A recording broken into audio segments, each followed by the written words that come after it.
श्री गजेंद्र मोक्षम सुख संपत्ति, संकट निवारण और हर प्रकार से कर्ज से मुक्ति।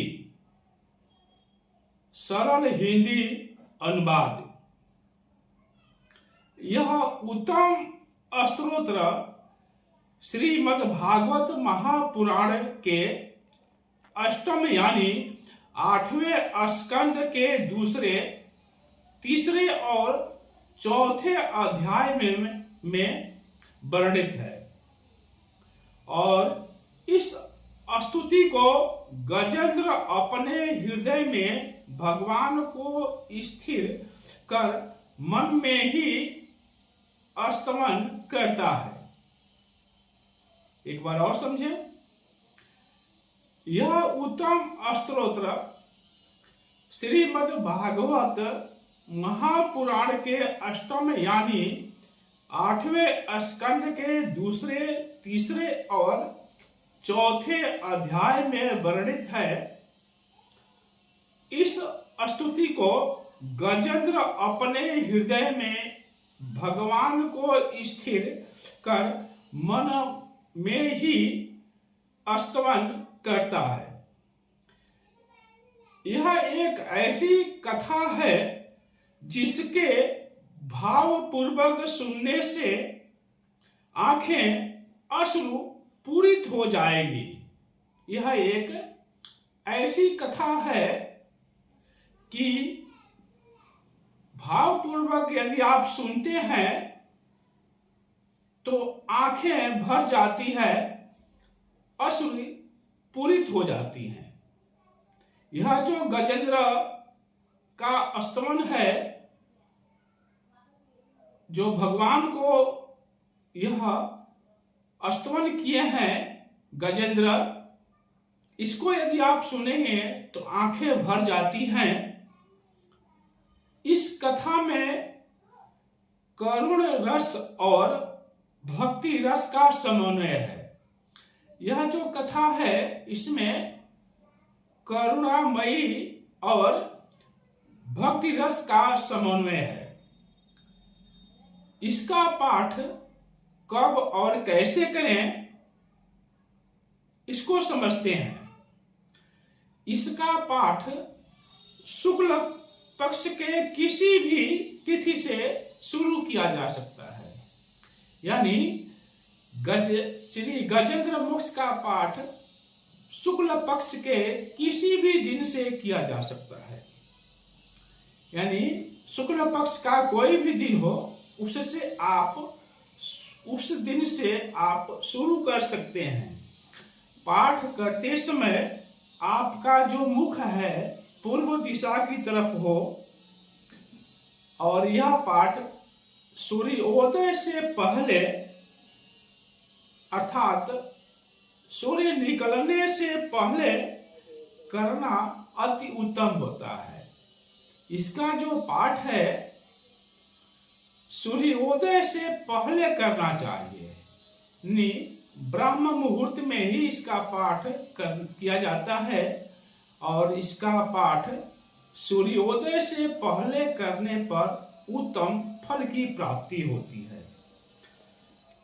इसका जो स्तमन है ब्रह्म मुहूर्त में भगवान श्री हरि के सामने, यानी भगवान श्री हरि के सामने या कहीं भी भावपूर्वक आप कर सकते हैं।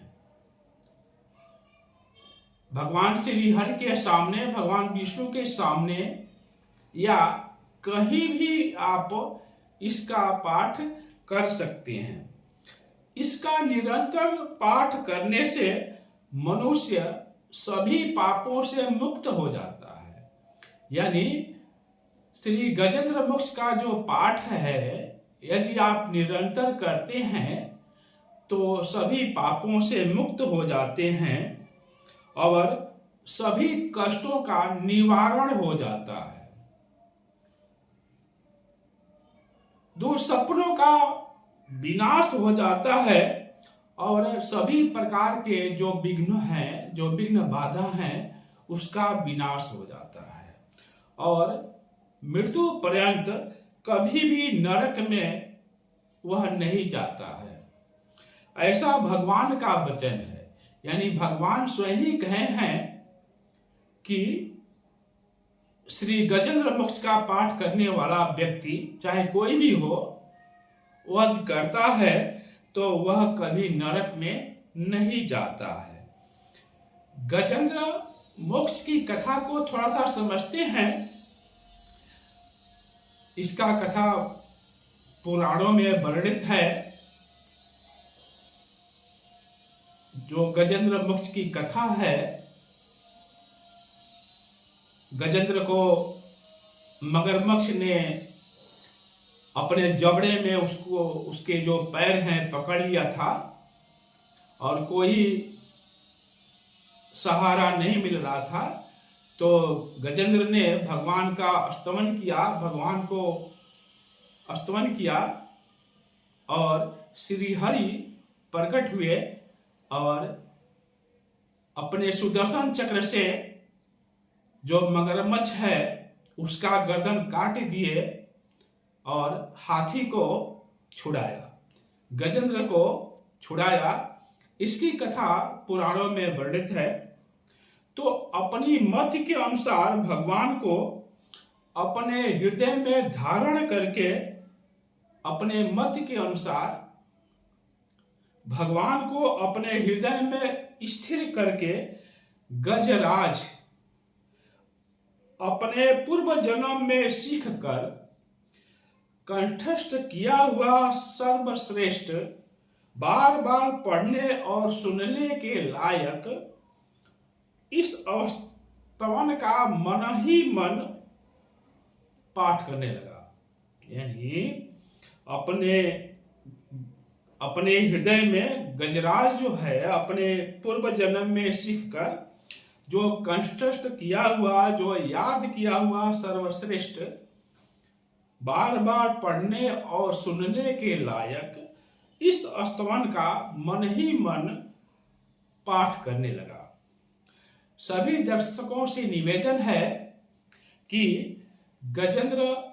यह जो श्री गजेंद्र मोक्ष का पाठ है, सभी को समझने के लिए कि इसका हिंदी में अर्थ क्या होता है, समझने के लिए यह कई भागों में बनाया गया है, जिससे आप सरलता पूर्वक इसके अर्थ को भी समझ सकें और श्री गजेंद्र मोक्ष का पाठ करना भी आप सीख सकें। चूंकि कोई भी स्तवन है या कोई भी पाठ है संस्कृत में लिखा गया है, तो इसका पाठ करना थोड़ा सा पढ़ना कठिन होता है।